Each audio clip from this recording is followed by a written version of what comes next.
ഇത് ഞെട്ടിക്കുന്ന ഒരു വിവരമാണ്. ഇത് എന്താണ് ഈ കേസിന്റെ മുന്നോട്ടുള്ള വഴിയായിട്ട് താങ്കൾ കാണുന്നത്? മാന്നാർ കൊലപാതക കേസ് ഏറെ ചർച്ച ചെയ്ത ഒരു കാര്യമാണ്. പക്ഷേ ഇപ്പോൾ സെപ്റ്റിക് ടാങ്കിൽ നിന്ന് കിട്ടിയ അവശിഷ്ടങ്ങൾ അത് മൃതദേഹത്തിന്റെ അല്ല എന്ന് കണ്ടെത്തിയിരിക്കുകയാണ്.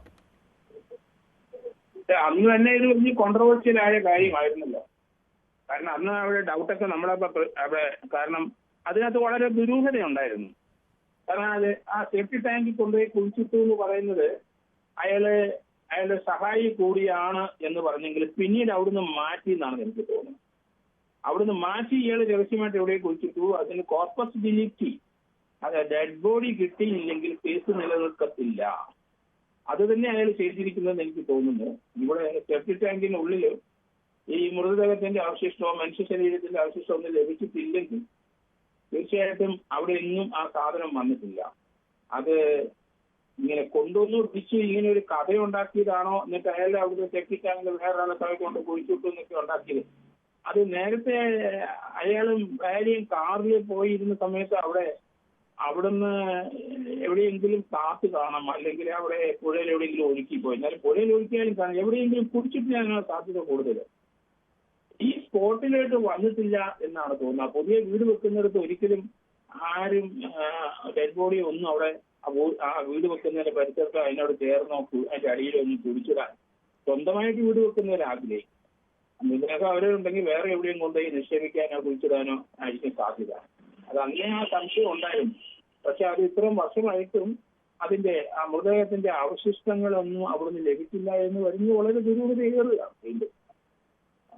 ഇപ്പോൾ ആ കസ്റ്റഡിയിൽ അന്ന് കിട്ടിയ 3 പേരുണ്ടല്ലോ, സോമൻ, പ്രമോദ്, പിന്നെ ജെറി, ഈ 3 പേരെ വീണ്ടും ചോദ്യം ചെയ്യേണ്ടി വരും അല്ലേ? അങ്ങനെ ഒരു സാഹചര്യം. പിന്നെ ഈ ഇസ്രായേലിൽ നിന്ന് അനിൽകുമാറിനെ തിരികെ എത്തിക്കാൻ, ഭർത്താവിനെ തിരികെ എത്തിക്കാൻ പോലീസിന് മുന്നിൽ ഇപ്പോഴും നിയമപ്രശ്നങ്ങൾ നിൽക്കുകയാണല്ലോ. തീർച്ചയായിട്ടും. കാരണം ഇങ്ങനെ കൂടെ ഉണ്ടായിരുന്ന 2 പേരൂടെ ചേർന്നാണ് ചോദിച്ചതെന്ന് പറഞ്ഞത്. അവരങ്ങനെ മൊഴി കൊടുത്തെങ്കിലും അവരറിയാതെ ഇയാൾ അവിടുന്ന് വീണ്ടും എടുത്തുകൊണ്ട് പോയിട്ടുണ്ടാവും. ഡെഡ് ബോഡിയുടെ പ്രാധാന്യം അവിടെ എപ്പോഴെങ്കിലും ഇമാർക്ക് അറിവുള്ള കാര്യമാണ്. അവർ പോലീസ് ചോദ്യം ചെയ്യുമ്പോൾ എപ്പോഴായാലും പറഞ്ഞു പോകും.